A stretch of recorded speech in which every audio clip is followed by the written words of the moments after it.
第43届行政院文化奖得奖名单昨公布，今年有3个得奖人，在文字领域的布条卿，也各具视觉艺术的阮义忠和诗人林兴泰，是政府要感谢因对文化和艺术的贡献。 文化部公布第43届行政院文化奖的得主，包括长期投入台湾建筑文化资产调查、保存甲推广的布条卿，另外一个用相机记录人和土地故事的摄影阮义忠，也阁有去年已经去做先的跨时代诗人林兴泰。林兴泰查某囝也是即马台湾文学馆的馆长林金立认为，捌经过日本时代到战后的创作者面对语言的转换，犹原坚持创作真无简单。 今仔林兴泰得到这个奖，也算是互遐看语言年代的作家真大的肯定。我想这也是对台湾文学，尤其是这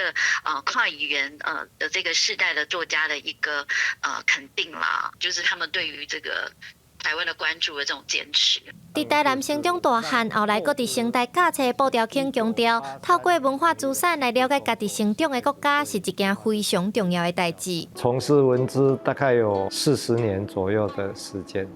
古迹或是广义的文化资产，基本上就是让后代的人知道前面的历史。 光一个肥料的村民行伫铁基路边，这是宜兰罗东的森林铁基路，也是摄影阮义忠伫家庭画刊食头路时翕的作品。对阮义忠来讲，逐张小人物的相，拢有因背后的故事。翕相的人和互人翕的对象，拢是创作的一部分。更较了不起的摄影家，其实伊个50%的创作者尔，另外50%是你要翕啥，迄个物件功劳有50%。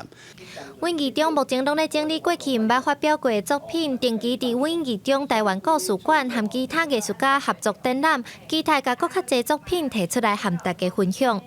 记者刘心武、谢桂林台北报道。